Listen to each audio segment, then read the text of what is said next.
반갑습니다. 사랑합니다. 고맙습니다. 네, 처음 뵙겠습니다. 혹시 처음 보는 분한테는 처음 뵙겠습니다. How do you do 하시면 됩니다. 네. 거룩한 주일, 특별히 셋째 주는 교회를 마음 먹고 끝나고 난 뒤에 우리가 같이 식사하면서 오후 시간도 함께 조금 보내는 그런 시간 특별하게 갔습니다. 요즘에는 너무 바빠가지고 뭐 수련회 가고 어디 뭐 같이 어디 하루 어디 가고 하기 힘들어요. 한 두세 시간 조금 더 시간을 드리는 게 쉽지 않은 시대예요. 그러니까 한 달에 한 번은 같이 밥 먹고 낮 예배 끝나면 그냥 바로 가지 말고 식사만 같이 하고 또 한 시간, 2시간 예배 드리고 가면은 서로 교제할 수 있는 시간이 갖겠다. 여러분, 같이 밥 먹는 게 굉장히 중요한 거예요. 왜 친하면이잖아. 밥 한 끼 같이 먹읍시다. 네? 우리 승관이한테 밥 한 끼 같이 먹읍시다. 그리고, 목사님 좋아요. 그러고 하는 거예요. 돈은 내가 낼게요? 아니요, 제가 낼게요. 이러면서 여기가 친해지는 거예요. 밥 한 끼 먹는 거. 또 남자도 여자도 그렇지만 목욕탕 한번 같이 갔다 오면 또 친해져요. 그죠? 내가 보기에는 우리 사모님이랑 경정이 집사는 목욕탕 친구 같아요. 내가 보니까. 그러니까 서로 친해져. 네. 여러분, 이게 참 중요한 거예요. 이게 같이 밥 먹고 서로 부딪히면서 살아가는 게 얼마나 아름다운지 몰라요. 그래서 이게 한 달에 한 번 정도는 같이 밥 먹는 것을 귀찮게 생각하지 말고 기회다. 같이 먹는 거예요. 그래서 그래서 우리가 그것을 뭐라고 그러죠? 한 식구라고 그러는 거예요. 같이 밥 먹는 거예요. 오늘 같이 한 식구 돼서 식사이다 같이 나눌 때 또 집사람은 또 한 달에 한 번 식사한다니까 신경을 많이 써요. 이번에 또 몰라 여러분 다 좋아할지 모르지만 이렇게 여러분들에게 입맛이 들 거예요. 같이 맛있게 먹으면서 시간을 가졌으면 좋겠습니다. 여러분 오늘 본문 말씀 읽으시면서 무슨 말씀인지 제가 보니까 말씀을 준비하면서도 성도들이 참 이걸 이해할 수 있겠나 하는데 쉽게 얘기해야겠다고 생각해요. 무슨 얘기냐? 여러분 신앙생활 그냥 내가 복받기 위해서 잘 살기 위해서 교회 나오는 수도 있어요. 왜냐하면 사람이 너무 힘드니까 하나님 의지하면서 이 험악한 세상에 신이여 나를 도와주세요. 나 좀 도와주세요. 나 좀 잘 살게 해주세요. 하는 일마다 대박나게 해주시고 나쁜 사람 만나지 못하게 하시고 좋은 사람만 만나게 해주시고 이렇게 우리 소원을 구하기 위해서 신앙생활 하는 것도 있어요. 그건 아닙니다 이렇게 말할 수는 없어요. 그러나 그렇게만 살면 또 문제가 되죠. 신앙생활. 전적으로 그게 뭐냐면요. 우리의 가장 문제는 뭐냐면요. 하나님 앞에서 각 사람이 가지고 있는 죄의 문제예요. 죄. 여러분 죄 어떻게 할 거예요? 그냥 죄 많이 지고 살아도 그냥 살다가 죽으면 끝이라고 생각하십니까? 절대 그 생각 버려야 됩니다. 하나님과 나의 관계 속에서 가장 중요한 문제가 죄 문제예요. 근데 어떤 경우에는 사람이 뭐냐면 죄는 인간이 어떻게 할 수 없어. 그러니까 하나님도 눈에 안 보이는데 그냥 이렇게 죄 짓고 살다가 죽으면 지옥 가든지 운 좋게 하나님이 너 불쌍하다 하고 나를 건져주시면 가는 거고 이렇게 살면 안 되는 거예요. 분명히 천국은 죄가 없는 곳이에요. 그런데 그렇게 단서를 두면은요 여기 어르신들과 저나 천국은 죄가 없는 곳이니까 천국 갈 사람이 있어요 없어요? 예? 그냥 논리적으로 얘기해 봅시다. 죄가 없는 천국에 죄 가지고 들어갈 수가 없는 거잖아요. 근데 하나님은 천국을 만들어 놓고는 천국을 왜 만들어 놨어요? 우리가 오면은 살 수 있도록 만들어 놓은 게 천국이에요. 우리 지옥 가도록 원하시지 않으셔요. 하나님 그게 무서운 분 아니에요. 여러분. 그래서 하나님이 천국으로 자기 품으로 우리를 인도하시기 위해서 우리를 죄 없게 하기 위해서 방침을 만들어야 했어요. 어떻게 할까? 그래서 율법도 주고 여러 가지 하나님의 언약 가운데서 우리를 구속해 주시기 위해서 여러 가지 여러 가지 그런 방식을 구약에 얘기를 하고 있지만 그게 하나님의 목적은 아니었고 하나님이 우리의 죄를 해결할 수 있는 방법은 죄는 죄값을 치러야 되거든요. 그래서 천국에 가기 위해서 죄 없이 하는 방법이 뭐냐? 죄를 없애는 방법이 뭐냐면 죄값을 치르는 거예요. 죄값이 없어져요, 죄값을. 그래서 어떻게 되냐면 천국은 죄 없는 사람이 가는 게 아니라 왜? 죄 없는 사람 하나도 없잖아. 여러분, 죽었다 살아도 되면 여러분, 천국 못 가요. 우리 상태로는. 그런데 하나님 우리에게 유일하게 죄에서 우리를 구원하시기 위해서 당신이 있는 곳으로 인도하시기 위해서 방식을 취한 게 뭐냐면 죄를 용서해 주셨어요. 천국은 죄 없는 자가 가는 게 아니라 죄 용서받은 자가 가는 거예요. 그러면 기회가 있잖아, 우리가. 죄 없다고 하는 건 거짓말이잖아. 근데 죄 용서가 된대? 죄를 용서해 준대? 그것이 복음이에요. 나를 죄 없다 인정해 주시고 그 죄값을 다 사해 주셔서 너 천국에 왔냐? 했더니 너 죄 있지? 죄 없다고 그래. 맞아. 예수님이 자기 팔으라고 그랬어. 나 죄 없어요. 나를 위해서 예수님이 십자가에서 내 죄를 가지고 다 죽으셨어요. 내가 그걸 믿습니다. 이게 믿음입니다. 믿습니다. 그러니까 누가 너 죄를 해결했어? 예수님이 내 죄를 위해서 십자가에서 죽으셨어요. 예수님이 죽을 때 나도 죽고요. 예수님이 부활하실 때 나도 부활하셨어요. 저는 주님과 일체예요. 내가 제대로 말했나? 맞았다. 그래. 이거 제대로 안 해? 싹 보니까 전에 죄는 졌는데, 그러니까 죄는 예수님 때문에 뭐가 됐어? 용서받았어요. 그런 상태에서 주님 만나서 천국 가는 거예요. 그러니 믿음으로만 이길 수가 있고요. 믿음으로 갈 수 있는 거예요. 돈으로도 못 가네, 하나님 나라. 돈으로도 못 가네, 하나님 나라. 잘생겨도 못 가네, 하나님 나라. 뚱뚱해도 못 가네, 하나님 나라. 거듭나면 가는 나라. 어디 나라? 하나님 나라. 믿음으로 나를 위해서 죽으신 예수님을 내가 믿습니다. 나를 위해서 부활하신 주님을 내가 믿습니다 하는 믿음은 주님과 일체가 되는 거예요. 예수 죽음 내 죽음, 예수 부활 내 부활. 그래서 주님과 함께 주님이 그거 보고 천국 문 앞에서 내 믿음대로 될지어다. 근데 또 천국 앞에 왔는데 너 죄 있지? 죄 있죠, 당연히. 나 저기 천국 죄 있으면 못 가. 죄 없는 사람이 어디 있습니까? 너 또 그동안 그러면 저기 매일교회 다니면서 뭐 들었냐? 그랬더니, 그거는 목사님이 하는 소리고요. 저 죄 있어요. 그러면 뭐라는지 알아요? 그래, 가라. 지옥으로 가라고. 지옥 가는 거예요. 죄 해결 안 됐으니까 지옥 가는 거지. 여러분, 제가 하고 있는 이 말 정신 안 차리면 여러분이 우리 인생 사는 날 10년이지 20년 날 아니야. 여러분 전부 그 위치에서 이 말씀이 적용되는 날이 분명히 온단 말이에요. 그래서 예수 안에서 구원받은 사람은 제가 한 얘기에 그 복음에 그대로 아멘 하고 예수를 믿은 사람이고, 아니면 하는 소리지 한 사람들은 농담으로 여긴 사람은 보장을 못해요. 그래서 저는 하나님 앞에서 영수야, 너는 할 거 했다. 이거 제대로 못 전했는데, 그 정도 전했는데 못 알아들으면 그 사람 책임이야. 그럴 수도 있어요. 그런데 가급적이면 여러분이 한 사람도 빼놓지 않고 이 땅에 살다가 예수 믿고 천국 가기 위해서 이 교회가 세워지고 복음이 전해지는 줄 믿습니다. 아멘. 교회 다니는데 그냥 라이언스 클럽이나 로타리 클럽도 재밌게 즐기면서 한잔술이하고 놀고 그러면 세상이 훨씬 재밌지. 그거 아니야. 하나님과 예수님과 사귀어서 이 땅에서 여러분이 구원받은 자로서 하나님 나라를 소유한 자로서 이 땅에 살다가 그 나라를 맞이해야 되는 거예요. 그렇다고 이제 하나님이 원하시는 그 뜻대로 완전하게 사는 사람이 있을까 없을까? 없어.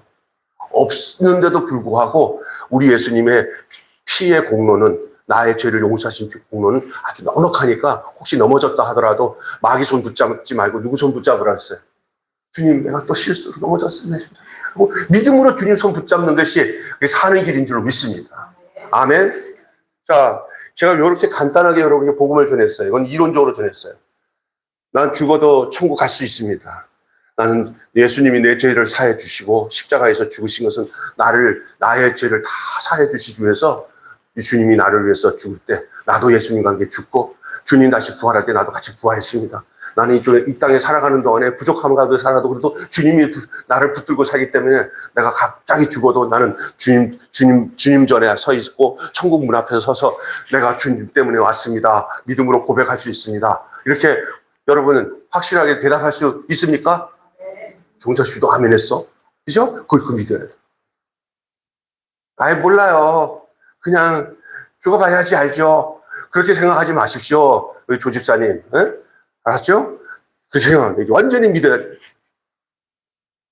근데 오늘 로마서의 말씀 중에 이제 제가 죄 문제에 대해서 얘기하기 위해서 이 부분을 얘기했는데, 제가 학교 다닐 때 우리 학교 설립자 목사님이었던 김웅조 목사님이라고, 그 목사님이 우리에게 가르친 말씀 중에 제가 잊지 못하는 부분이 하나 있어요. 철저하게 죄에 대한 각성이 없으면 십자가를 구하지 않는데요. 구원은 십자가에 있어요. 예수님께 있는데 내가 죄인이라는 생각에 대해서 별로 생각도 안 하고, 죄 때문에 내가 죽지, 죄 때문에 지옥 가지, 이런 마음을 주는 것은 나쁜 마음이 아니라 구원받기 위해서 주시는 하나님의 마음이에요. 죄를 짓고도 심상히 여기고 몰라 하고 마귀에게 붙잡혀서 마음대로 사는 것은 망한 마음이고, 내가 살려고 하는 마음은 뭐냐면 죄에 대한 죄책감 있잖아요. 각성이라고 그래. 각성. 죄가 막 각성이 되는 거야. 이러다가 지옥까지, 이런 마음을 주는 건 성령님이 주시는 마음이에요. 근데 그게 구원받은 건 아닌데, 구원받기 직전에 나타나는 전초 증상이에요. 여러분, 이게 너무 이렇게 죄 짓는 걸 만만히 생각하고 살면은 버림받은 사람이에요. 죄에 대한 각성이 있어야 돼요. 하나님, 나 이게 살다가 망하면 지옥 갈 것 같아 하는 마음, 그것이 계속 가면 안 되지만 그 마음이 내 속에 일어나서 각성이 일어나야 돼요. 따라서 한다. 죄에 대한 각성. 네. 죄를 막 느껴야 돼요. 여러분, 암병에서 고친 사람 대다수 만나서 얘기하면은 당신 어떻게 갑자기 암병인데 그렇게 고쳤어요 했더니, 아유, 이상해서 가봤더니, 아유, 늦었으면 큰일 날 뻔했어요. 아프더니 이상해서 갔더니, 그러더니 하는 소리가, 안 아팠으면 저 뭣도 모르고 그냥 더 갔으면 큰일 났어요. 똑같이 죄에 대해 민감해야 돼요. 아이, 뭐 아무나 짓는 죄, 나도 져도 돼, 이렇게 하지 마시고, 하여간 졌다, 하여간 걸렸다 하면 판피리님처럼, 기침 감기엔 판피린 하잖아요. 그처럼 몸에 뭐가 증상에서 다른 사람을 미워하면서 내가 막 죄 때문에 괴롭고 그냥 싫어지고 막 하나님의 사랑을 얼러간지 가버리고 은혜롭게 살는 것이 사라지고 막 그러면 그 죄인 줄 알잖아요. 그걸 가만 놔두면 그 사람은 그냥 마귀가 붙잡아 가게 돼요. 거기에 뭐가 되면 경화증이 걸리든지 거기에 만성이 돼버리면 마귀가 마음껏 부려먹게 되니까, 아픈 감각이 있다는 것은 살아있다는 감각인 줄로 믿습니다. 이 죄에 대한 감각이. 그 신앙생활하는 그리스도인이 가져야 될 굉장히 중요한 거예요. 어떤 누구도 그 과정을 통해서 십자가를 찾아가게 돼 있어요. 하나도 안 아프니 우리 죄된 인간이 하나도 안 아프네 하면 그게 저주야. 왜냐하면 십자가로 가서, 십자가로 가까이 가서 예수 고난 보셨네, 나를 구원하시면 예수의 십자가밖에 없네 하고 달려갈 수 있는 것은, 내가 죄에 대한 그 감각이 살아나야 어떻게 하지? 어떻게 하면 내가 구원받을까? 하고 그렇게 되는 거예요. 여러분, 잘 아는 철로역정이라는 거 보면, 기독도가 그 천성에 가기에 이 장막성 떠나서 저기 천성에 가는 그 과정이, 이게 여러분 철로역정 아닙니까? 거기에 보면 이 기독도가 죄에 대한 그 감각이 막 살아나기 시작하면서부터 제대로 된 신앙생활을 하게 되는 거예요.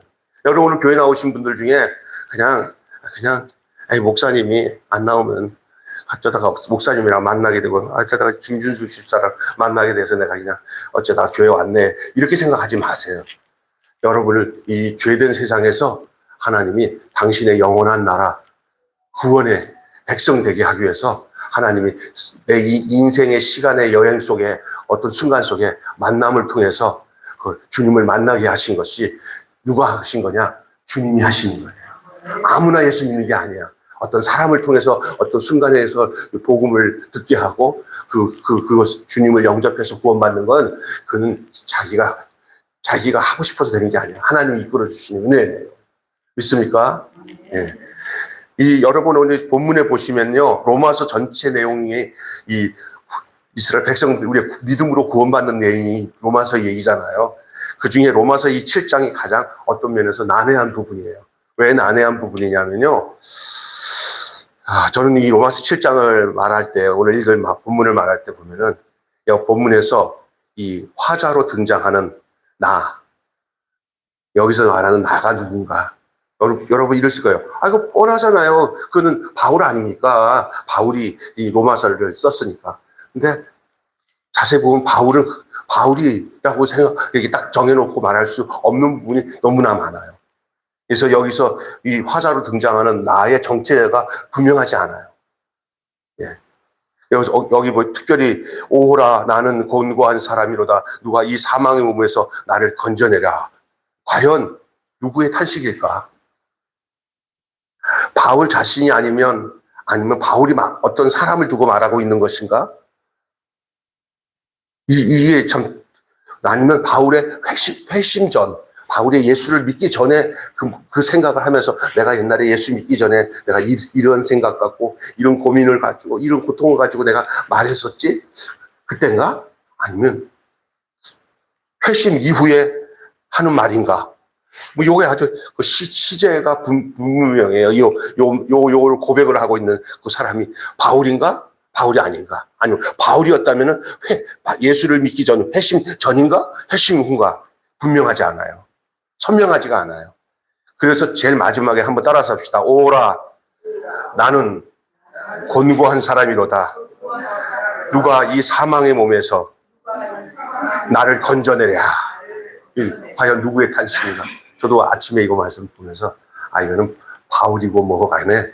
이거는 모든 예수 믿는 사람들이 예수 믿는 과정 속에서 오는 절규와 탄식이 아닌가라는 생각이 들어요. 여러분도 이 과정을 가는 거예요. 우리 김웅조 목사님이 우리한테 신학생들한테 너희들이 십자가의 은혜를 제대로 경험하고 성령이 너에게 부어져서 너희들이 목사가 돼서 나가서 복음을 전하려면 너희들 안에 죄의 각성이 있어야 된다. 죄에 대한 처절한 각성. 내가 이 죄 때문에 죽는구나. 내가 망하는구나. 내가 지옥 가는구나. 이걸 처절하게 느끼지 않으면 십자가 안 찾는다. 예수님이 안 만난다. 그게 인간의 특성이에요. 여러분 교회 이제 다니고 신앙생활 하잖아요. 다른 거에 관심 두지 말고 여러분이 이 죄 문제를 예수님으로 인하여서 해결되지 않으면 난 믿는 거는 이거 믿는 게 아니구나. 내가 이 죄 문제를 해결하기 위해서 내가 처절하게 영적 싸움을 하며 주님 앞에 나가며 주님 손 붙잡고 가면서 구원의 감격을 누리는 그 단계까지 이르기에 해달라고 기도해야 됩니다. 그런 마음으로 교회 나와야 돼요. 어제 저녁에 목사님이 전화 와서 안 오면 안 돼. 얼굴 봐야 돼. 그러니까 나왔다면 그 범위를 뛰어넘어서야 돼요. 그리고 주님과 나와의 관계에서 죄악 벗은 우리 영혼은 한번 불러볼게요. 죄악 벗은 우리 영혼은 기뻐 뛰며 주를 보겠네. 할렐루야. 죄악 벗은 거예요. 내 죄 사함 받고서 예수를 한 뒤 나의 모든 거 다 변해. 내가 변하고 싶어도 안 변해지는 거 내가 예수를 믿고 나니까 예수가 나를 변화시켜주는 것 자기가 알게 돼요. 나는 신앙생활 보니까 내가 변하려고 할 때는 하나도 안 변해. 근데 내가 예수를 믿고 나니까 그 믿는 게 아닌 게 뭐냐면요. 나는 예수 안에서 내가 죽는 거예요. 내 죄성이 죽는 거예요. 그러면 싸울 일을 싸우지도 않아. 깐적깐적거려서 한바탕 싸우고 싶어도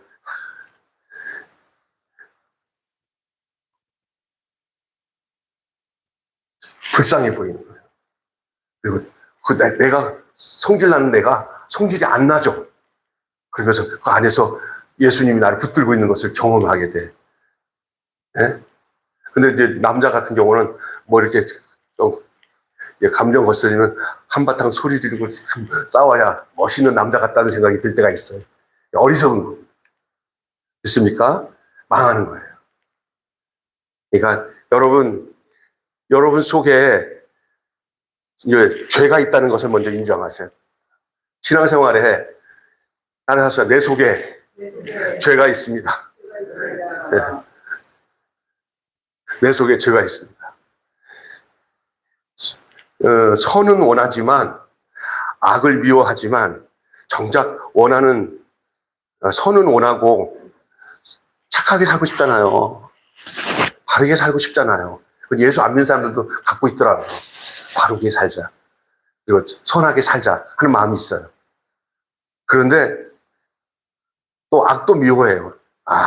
불의한 것 못 봐요.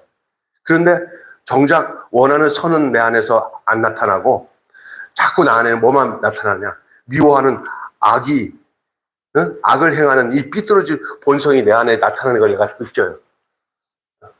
마음은 원인데 내 속에서 마음이 원하는 내 뜻대로 안 돼. 저도 그거 많이 겪었어요. 나도 완전히 예수 믿고 회심하기 전에 이런 경우 많이 느꼈어요. 그래서 바울이 말하고 있는 이 탄식과 이 고백이 누구냐면, 자세히 보니까, 기가 막히네. 옛날 나였네. 아마 지금은 여기 계신 분 중에 아직 예수를 믿지 않는 분들이 좀 몇 분 있다 보면, 목사님 내 말 하네요? 이럴 수 있어요. 마음에 착한 마음, 바른 마음 갖고 사는데, 마음은 원인데, 육신의 안에서 나타나는 것은 착한 거 안 나타나. 계속 악한 게 더 우선이야. 그리고 늘 좌절해. 바르게 살지 못하는 나 자신을 자책하고. 그래요. 내 속 본성에 죄가 있어요. 삐뚤어진 죄. 죄를 지어서 죄인이 아니라 죄인이기 때문에 죄 지을 수밖에 없는 진실을 보여주고 있는 거예요. 다시 들으세요. 죄를 지어서 죄인이 아니라 죄인이기 때문에 죄를 지을 수밖에 없는 진실을 보여주고 있는 거예요. 용기 드시겠네요. 죄를 져서 내가 죄인이 아니고 죄인이기 때문에 죄를 짓는 거예요. 그럼 방법은 뭐냐? 내가 죄인이 아니고 의인이 되면 죄 짓는 게 끝나는 날이 올 거예요. 존재가 바뀌어야 돼요. 존재가. 아멘. 여기 보여요. 죄의 가장 큰 특징은 뭐냐? 속임이에요. 속임. 죄의 특징은 거짓말하고 속이는 거예요. 하나님의 율법이 없었다면 우리는 스스로 기만한 채 의인의 행세를 하며 살았을 것입니다. 말씀 아니면 아무도 자기 허물을 깨달을 수 없고 숨은 허물에서 벗어날 수 없다고 시편 19편 12절에 말하고 있어요. 말씀을 통해서 내가 거짓된 걸 알게 되는 거예요. 말씀 없으면 우리는 모두 죄를 정당화하고 합리화했을 겁니다. 그게 율법이 주는 교훈이에요. 성도 여러분, 말씀을 통해 허물을 지적받았거든 상황을 탓하면서 변명거리를 찾기보다 인정할 부분을 먼저 찾고 죄의 책임이 자신에게 있음을 애둘러 또 말하지도 마십시오. 왜냐하면 우리는 원래부터 그렇습니다. 어떤 경우는요, 내 안에 내가 죄인이라고 너무 당당하게 말하는 것도 또 잘못이에요. 왜 그런지 얘기 드릴게요. 자, 더 나아가서 이제 내 안에 죄가 있다. 내 속에 죄가 있다. 또 내 안에 죄가 있는 것뿐만 아니라 내 안에는 뭐가 없냐 하면 선이 없어요. 전적으로 부패되어 있는 게 우리예요. 이걸 인정하고 신앙생활 해야 됩니다. 나한테 선한 구석이 있어 라고 생각하면 여러분 끝까지 그거 기대요. 하나님 의지 안 해요. 사람은 얼마나 웃긴 게 아세요? 내 안에 의로운 게 있고 선한 것이 있으면 그게 하나님께 가지 못하게 하는 빌미가 돼요. 근데 나는 선한 것이 없어요. 나는 전적으로 부패돼서 선한 것이 없어요. 하나님 앞에. 이게 시작이 돼야 돼요. 내 속에 정한 마음을 창조해달라고 했던 시편 기자의 말은 바로 그 말을 말하고 있는 거예요. 자신 안에 하나님이 기뻐하시는 선과 의가 전혀 없음을 인정하는 다윗의 고백이에요. 내 마음에 정한 마음을 뭐예요? 새롭게 이렇게 만들어서 고쳐서 더 많아지게 이게 아니에요. 창조해달라고 했어요. 새롭게 창조해달라고 했어요. 나 없습니다. 나에게는 의로운 게 없습니다. 나에게 선한 것이 없습니다. 뭘로 떨어졌어? 선한 게 없습니다. 전적으로 부패됐습니다. 그렇게 인정하고 싶은 건 없잖아요. 특별히 법정 안에 가서 자기 잘못을 하면은 바보라고 하잖아요. 어떻게든지 속여야 되고 이걸 해야 돼요. 근데 그게 어리석은 거예요. 하나님 앞에서 그러면 안 돼요. 나의 죄를 고스란히 내려놓는 것이 사는 길인 줄로 믿습니다. 내 안에 선이 없습니다. 예? 선한 게 없어요. 선함이 없다는 말은 내 안에 있는 모든 것이 선한 것이 다 악으로 오염됐다는 거예요. 그러니까 내가 선하다고 하는 것 자체도 나는 선하다고 하지만 하나님 보실 때는 그게 다 이미 물들었어요. 악으로. 쓸 게 하나도 없어요. 쓸 게. 어디 건져내서 요거 건져내면 되겠다 하는데 건져내자마자 바로 다 변질돼 있어요. 여러분 어디 가다 보면 이렇게 거기서 좀 먹을 만한 거 있나 한번 찾아봐. 그래도 다 썩지 않았을 거 아니야. 누가 그거 건져서 씻어서 거기서 깨끗한 거 골라내겠어요. 그냥 함께 묻어 있으면 다 버려야지. 여러분 그냥 거기서 골라서 건져서 그래도 괜찮은 것 같아 하고 하자 해봤지만 그 안에는 이미 끝난 거네요. 그냥. 여기 컵에 쥐약 한 방울 넣었어요. 예? 쥐약 한 방울 들어가는 것을 우리 종철 형제가 봤어. 근데 물은 많잖아. 쥐약은 한 방울이야. 용량을 따져보니까 물이 한 99%고 0.01%가 쥐약인데 그게 괜찮겠지. 마실 거예요? 안 마실 거예요? 예? 종철 씨, 마실 거예요? 안 마실 거예요? 내가 봐도 저번 성격상 쳐다보지도 않을 거예요, 목사님. 우리 안에 죄에 대한 그 용납성이 이래야 되는 거예요. 절대 안 된다는 거예요. 그만한 죄라도. 하나님도 그러셔요. 그게 이제 중요한 거예요. 내가 내 안에 선한 거 없어요. 한 방울 들어오면 벌써 다 끝난 거예요. 그래서 여러분, 의롭다고 하는 사람이 의롭다고 하는 그 자체가 죄예요. 일단은 내 안에 죄가 있고 선한 것이 없다는 것을 인정하는 것이 기독교 신앙생활을 하는 기독교인들이 먼저 가져야 될 마음 자세예요. 그래야 하나님께 나아갈 구석이 보여요. 분별 없이 죄의 노예로 살면서 자신을 속이던 삶을 떠나 진리로 선한 것을 분별하며 진실하게 살기를 원하지만 죄의 세력은 너무 강하고 율법의 속박은 너무 무겁습니다. 자신의 죄를 생각하면 사망의 형벌을 피할 수 없다는 것을 알면서도 구원의 여망이 전혀 보이지 않았습니다. 죄의 자각이 자유로 이어지지 못했고 율법도 죄의 실체만 보여줄 뿐 죄의 문제를 해결해 주지 못합니다. 이 말은 뭐냐면은 제가 늘 얘기하잖아요. 진단기가 치료기는 아닙니다. 율법이나 하나님의 말씀은 우리를 향해서 뭐를 고쳐주거나 새롭게 하거나 살려주지 못해요. 그 기능이 뭐냐? 우리가 이런 존재라는 걸 알고 우리가 내가 내 위치가 여기 있다가 죽겠구나. 내가 이 상태에서는 빨리 내가 치료받기 위해서 치료하시는 분에게 내가 나가야겠구나. 그거까지 가르쳐 주는 게 이 치료 진단기예요. 하나님의 말씀, 여기 교회 와서 말씀을 들으니까 목사님 말씀이니까 막 이제 나 자신을 알게 됐어. 알게도 뭐예요? 그거로 생각하면 어때요? 그게 이제 그것을 알게 되는 게 그 은혜를 받은 거고 믿음 생활하는 거다 하는 사람들이 있어요. 틀리는 부분은 없어요. 어느 정도는 그게 모티브가 될 수 있어요. 동기가. 그 동기로 끝나는 거지, 모티브가 되는 거지, 그게 살리는 게 아니에요. 성경을 많이 알아서 내가 진리를 알았다.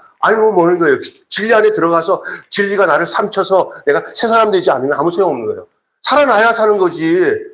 내가 중병에 걸려서 죽게 돼서 못 살아. 나는 망해야겠다. 내 몸은 다 죽어가네. 알았어. 됐네. 그게 아는 게 돼. 그 중병에서 치료받아서 건강해지는 게 그게 목적인 줄 믿습니다. 구원받는 게 목적이죠. 구원받아야 될 내 상태구나 라고 알아서 끝나면 안 돼요. 하나님의 사람이 참 좋구나 알면 뭐예요? 하나님의 사람이 돼야지. 그게 하나님의 사람이 되게 하는 방법이 뭐예요? 지식으로 하는 게 아니잖아요. 율법은 뭐냐? 나로 하여금 죄의 실체가 무엇인지를 보여주는 거예요. 너 이런 상태야. 이런 상태로 살아야 되는 걸 자꾸 내가 내 안에서 사진 찍듯이 보여주는 거예요. 이거 내가 죽을래. 어떻게 해야 되나. 이것까지 한번 이 율법은 하나님의 말씀 잘한 거죠. 그 다음에 뭡니까? 그 사람 속에 신음하고 탄식하는 것이 더 깊어질 수밖에 없는 이유가 된다면 이제 살 길이 열리는 거죠. 그렇게 보여줬는데도 땡 하면 죽는 거예요. 아이고 큰일 났네. 이거 어떻게 하면 내가 살까? 그 신음하고 탄식해서 가만히 있을 수가 없어야 돼. 네? 그럴 때 찾아오시는 분이 있어요. 주님 찾아오셨네. 내가 너를 구원하기 위해서. 내가 너를 위해서 십자가에서 죽기 위해서 오셨다. 성령님이 찾아오십니다. 여러분 정확하게 찾아오십니다.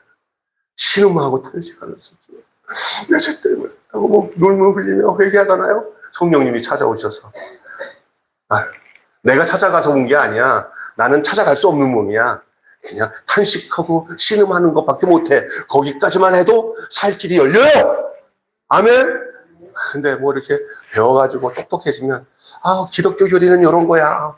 참 좋네. 그게 이제 그 단계적으로 볼 때는 아직까지 그 사람이 변화되는 단계는 아니에요. 그 조건을 만들어가는 관계는 돼요. 이런 지식이 없으면 망하기 때문에 그런 하나님과의 관계 속에서 이런 지식은 필요해요. 그러나 너무 지식에 딱 굳어져가지고 더 이상 안 나가. 알면 됐어. 나 아니까 구원받은 거야. 아니에요. 저의 삶. 그래서 내가 했잖아요. 회개가 따르지 않는 믿음은 가짜 믿음이에요. 회개가 따르지 않은 깨달음은 절대로 새로워질 수 없어요. 새 생명이 될 수 없어요. 믿습니까? 믿음은 곧 회개가 동반되게 돼 있어요. 그런데 사람마다 다 스타일이 달라. 어떤 사람은 성격적으로 의지가 발동되면서 삶이 바뀌어. 자기도 모르게 막 성령이 이끄셔서. 어떤 사람은 그냥 성격이 좀 정적인 사람이랑 나 죽네 사네 하면서 울며 불며 막 뒹굴 하면서 바뀌는 사람도 있어. 지적으로 이렇게 조용하게 바뀌는 사람이 있는데 결과는 똑같아요. 버킨 건. 결과는 삶이 달라져. 아멘. 그리고 달라지는 것을 자기가 알아. 그리고 하나님의 변화시키시는 하나님의 은혜에 감사할 마음이 막 생기면서 사람들을 보는 눈이 달라지고 자기를 바라보는 눈이 달라져. 그러면서 누군가에게 도움을 받기보다는 누군가를 돕는 것이 더 행복해지고 화려하게 사는 것보다는 정결하게 살기를 원하고. 할렐루야. 그리고 뭐 다른 사람과 비교하면서 욕심 부릴 생각이 별로 없어. 그냥 하나님 주어진 일에 감사합니다. 내게 주어진 그 범위 안에서 내가 정말 주님 뜻에 쫓아서 행복하게 살겠습니다. 할렐루야. 그래서 탄식이 따라서 탄식이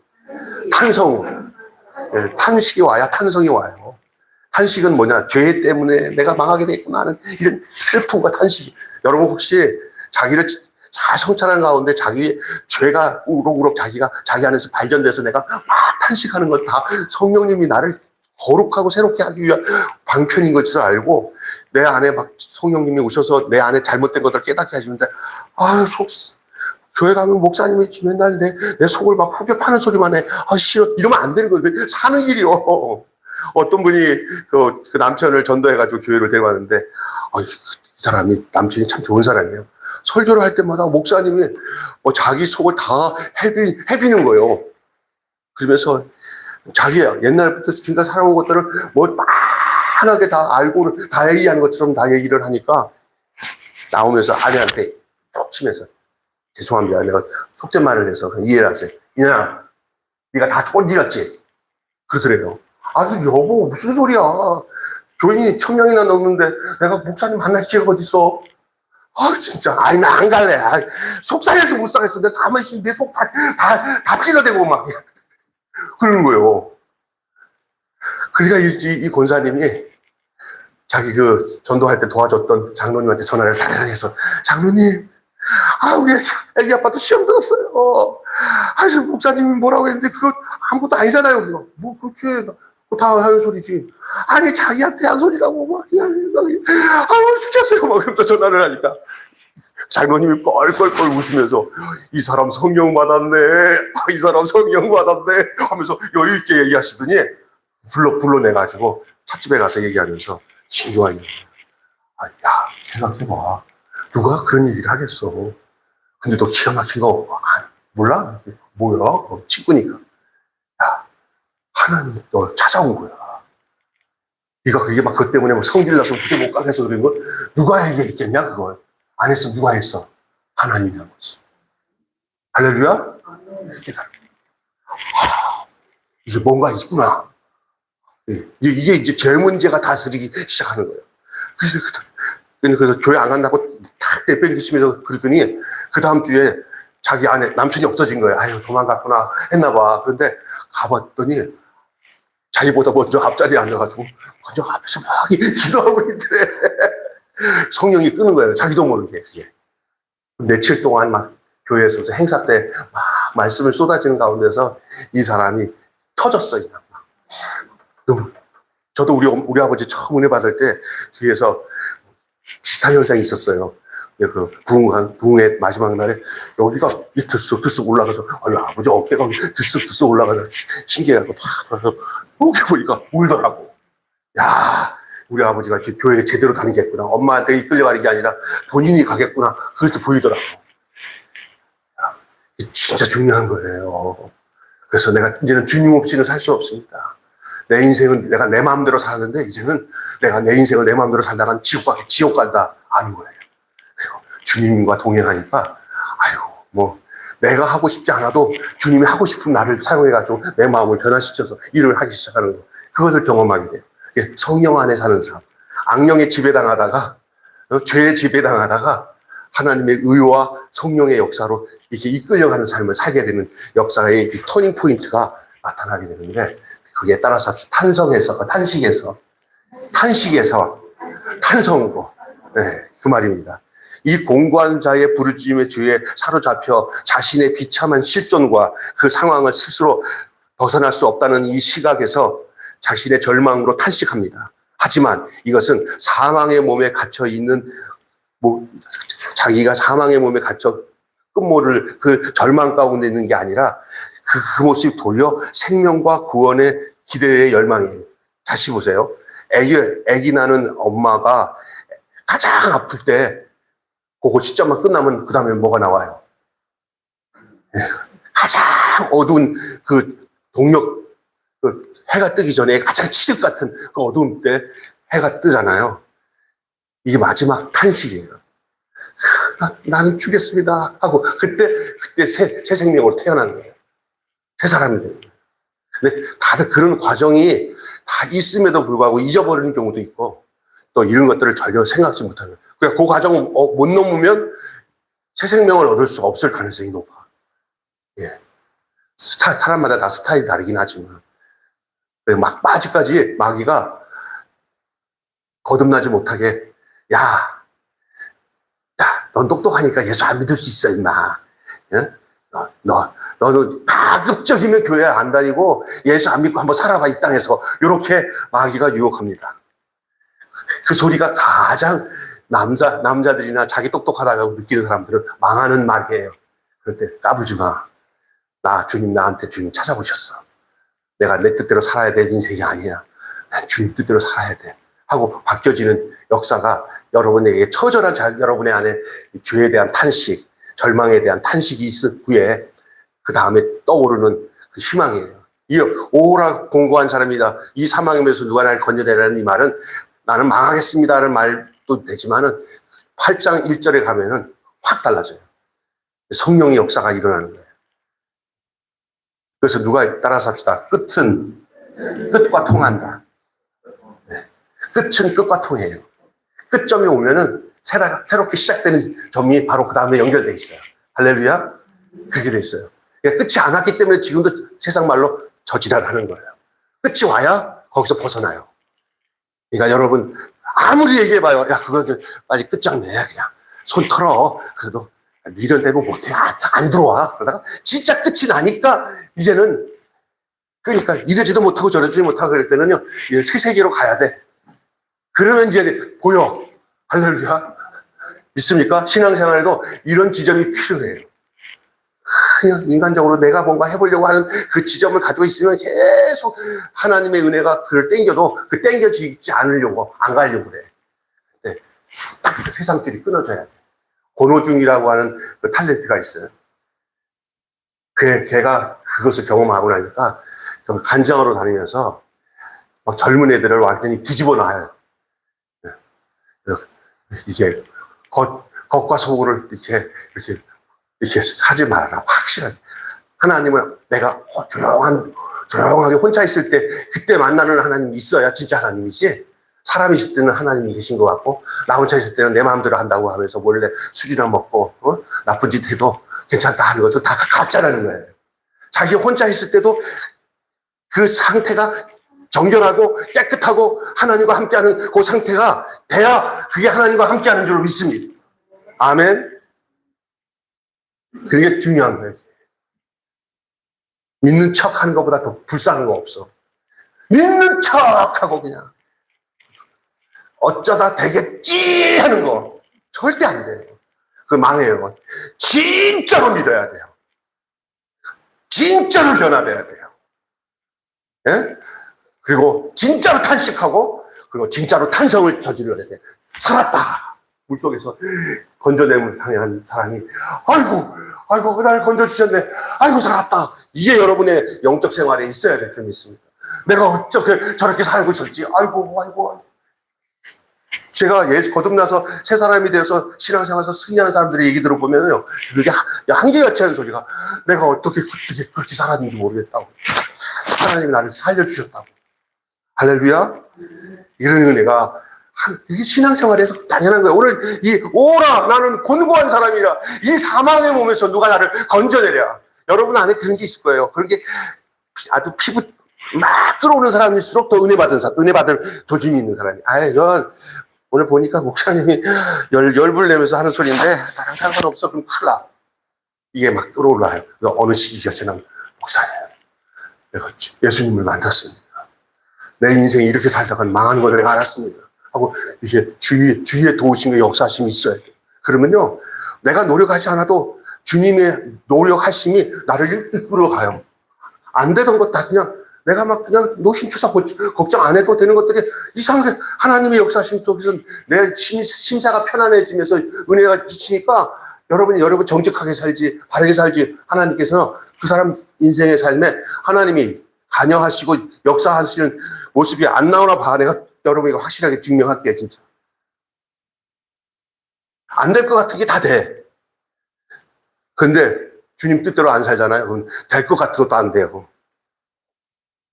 여러분 보세요. 이 공고한 자의 부르짖음에 사로잡힌 자의 이 자신의 비참한 존재, 그 상황을 스스로 벗어날 수 없다는 자각 속에 오는 이 절망의 탄식. 하지만 이것이 사망의 몸에 갇힌 끝모를 절망이 아니라 생명의 구원에 대한 열망이었습니다. 예? 처음부터 그것은 인간의 능력이 아닌 그리스도를 통해서만 가능하셨기 때문에 그래요. 처음부터.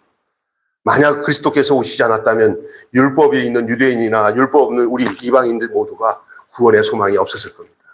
이 이야기, 이 바울이 지금 고백하고 있는 이야기가 바울 얘기만 생각하면서 바울이 회심전이냐, 회심후냐, 바울이 아닌 어떤 타인이냐, 요거를 얘기할 게 아니라 저는 뭘 봤냐면요. 이게 내 모습이고, 여러분 한 사람 한 사람의 모습을 바울이 주의 영으로 인하여서 이렇게 로마서 7장에 표현하고 있는 거예요. 남의 얘기 아니라 다 내 얘기예요.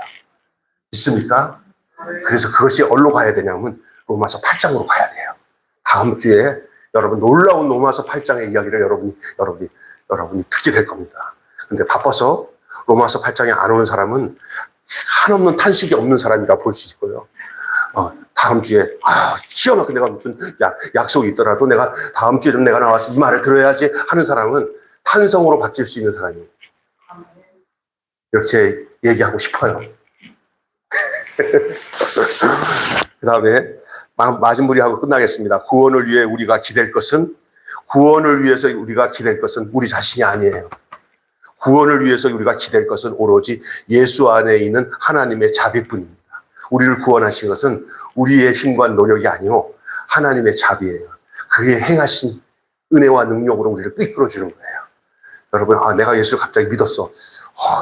나한테 믿음이 생기네. 여러분이 믿음이 생기게 한 게 여러분이 생긴 게 아니라 주님의 은혜와 자비가 여러분 안에 들어오셔서 그래요. 그래서 여러분이 주님의 자비와 은혜를 여러분이 마음의 문을 열도록 주님이 여러분에게 역사하셨기 때문에 주님, 제가 어떤 놈인데도 이렇게 주님을 믿고 주님의 사람이 되게 해주신 것 정말 주님의 긍휼하심과 은혜입니다. 이렇게 고백을 하는 거예요. 내가 잘나서 믿었다는 걸 절대 할 수 없어요. 네.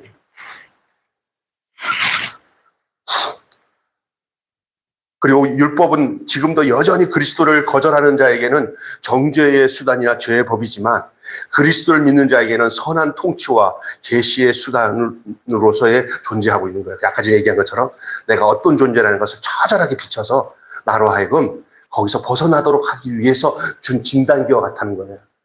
여러분, 제가 오늘 좀 설교할 때 단 여러분에게 내 설교를 듣고 여러분이 변화된다고 믿지는 않아요. 그러나 그 이후, 오늘 설교 들은 이후 집에서 잠을 자든지 길을 걸어가든지 주의 은혜와 자비가 여러분을 강타하기를 기도하겠습니다. 아멘. 제가 지금 여러분 설교했다고 여러분이 막 내 소리 듣고 아멘 할렐루야 목사님 나 변화됐습니다. 그렇게 할 사람 하나도 없어요. 그러나 제가 하는 얘기는 뭐냐? 지금 여러분에게 증거된 이 말씀, 이 내용이 여러분에게 전해진 것이 여러분들에게 사장되지 않고 버려지지 않고 여러분이 잠자든지 걸어가든지 어느 순간에 그 말씀이 여러분에게 역사할 걸 기대하고 기도합니다. 그리고 주의 영이 여러분을 붙들어서 여러분이 탄식에서 탄성의 사람으로 바꾸시도록 나 살았습니다. 그리고 주의 은혜를 경험하면서 내가 내 노력으로 구원받는 게 아니라 전적인 하나님의 은혜와 자비로 나를 인도하신다는 사실을 고백할 수 없는 사람으로 주님이 여러분을 만들어 주실 것이라고 믿습니다. 오늘 여러분을 이 자리에 오게 하신 것도 주님이십니다. 여러분을 이렇게 복된 주의 자녀로서 살아가도록 하시는 분도 주님이시고 저와 함께 마지막 날 주님 하나님 앞에서 섰을 때 영수 형제 왔구나. 민수 형제 왔구나. 집사님 왔구나. 이렇게 하실 분도 우리 주님이십니다. 어디 갔어? 오다가 끝났어요. 교회 다니다가 다닐 마음 없는데 아주 거칠 게 많고 붙들리는 게 많아가지고 교회 못 다니겠다 그러고 그냥 다시 끝이요. 그러면 안 돼요. 그러면 안 돼요. 여러분의 주님의 자비와 은혜가 있기를 바라요. 여러분이 교회에 나는 이렇게 보면 종철이 형제 같은 거 어떤 면에서 우리 교회 올 사람도 아니잖아요. 학교 이렇게 막 해서 일하다가 이렇게 온 거예요. 근데 계속 꾸준히 이렇게 하나님 말씀 듣고 다른 날보다 주일날 갈게요. 그러는데 이뻐요. 받으러 올 때 1년 주일날 갈게요. 이거 하나님이 그런 마음 주신 거예요. 한 영혼이 천하보다 귀한데 그 한 영혼이 예수 믿고 구원받으면 저는 목사로서 이 역할을 이 땅에서 내가 하나님 앞에 정말 감사한 거지. 하나님 감사합니다. 내가 어떻게 평가하겠어. 하나님이 하시죠. 나는 그게 가장 귀하다고 생각해요. 너는 뭘 전하다 왔냐? 한 사람도 너가 오는 천국을 너가 전하지도 않고 왔냐? 그러면 어떻게 해? 사랑합니다. 주님 안에서 사랑합니다. 있습니까? 제발 지옥 가지 마시고 이 땅에 살면서 천국 소망을 가지고 예수 안에 살다가 우리가 많지 않잖아요. 얼마 안 남았어요. 10년, 20년. 남은 건강을 주시는 날까지 사랑하며 주님 뜻 안에서 살다가 모두가 주님 계신 곳에서 저 지옥불에서 뜨거운 데서 그냥 한숨 쉬면서 그냥 통곡하고 살지 말고 죽음 이후에 그 영원한 나라에서 주님과 영생 동랑 누리는 복된 여러분 되시기를. 이 땅에서 그것이 결정되지 않으면 그 나라 못 가요. 이 땅에서 따라서 합시다. 살아서나 믿지 죽어서는 못 믿는다. 살아서나 바뀌지 죽어서는 바뀔 필요도 없다. 그렇게 끝나는 거야. 그냥 지옥 가는 거예요. 지금이 기회예요. 지금 그냥 주님 나는 내가 변화될 수도 없는 존재인 줄 알지만 그냥 맡길게요. 주님 내가 너무 애쓰지도 않고 그냥 주님한테 맡길 테니까 죽이든지 살든지 난 주님만 의지합니다. 이래도 돼. 할렐루야. 네? 내가 믿고 내가 해보겠습니다. 그놈 아무도 못해. 나는 목사님 내가 또 도와주겠습니다. 한번 해보겠습니다. 한 사람 들고 나한테 제대로 한 사람 하나도 없어요. 그냥 천부죠 의지 없어서 손 들고 옵니다 하면서 자기나 주님한테 완전히 맡긴 사람들이나 주님이 함께 하시지. 할렐루야. 네, 뭘 하려고 하지 마. 교회에서 내가 선한 일 좀 해야겠다 이런 말 하지 마요. 그게 우선이 아니에요. 내가 예수 믿고 거듭나서 하나님의 자녀가 되는 게 더 우선인 줄로 믿습니다. 아멘. 기도하겠습니다. 하나님 아버지, 오늘 귀한 로마서 7장 말씀을 통해서 누가 나를 건져내랴? 내가 나 자신을 건져낼 수 없습니다. 우리 주님이 나를 건져낼 수 있는데 소리치며 탄식하며 나는 죽을 몸입니다 해야 나를 건져내시지. 내가 내 힘으로 다 할 수 있다고 생각할 때는 나는 주님이 우리를 주의 긍휼과 은혜를 건져낼 수 없음을 기억하게 하시고 죄에 대한 처절한 각성이 우리 안에 일어나게 하여 주시옵소서. 그로 인해서 내가 주의 십자가를 붙들고 주님 바라보고 주님의 긍휼과 은혜로 구원을 받는 놀라운 역사가 우리의 인생 가운데 분명하게 있게 하여 주시옵소서. 오늘 주 앞에 나와서 말씀을 듣고 함께 은혜 받는 우리 모든 형제 자매들, 우리 사랑하는 권사님들, 집사님들에게도 하나님께서 함께 하셔서 이 세상에서 신앙생활하면서 믿는 척하면서 믿는 게 아니라 진짜로 나를 위해서 십자가에서 죽으신 주님의 그 피공로로 내가 구원받고 죄사함 받아 천국 갔다는 사실을 어김없이 믿고 확실히 믿기는 어린 양 예수의 그 피로 속죄함 얻었네 라고 고백하며 사는 저희들 되게 하여 주시옵소서. 우리 주 예수 그리스도 이름으로 기도하옵나이다. 아멘.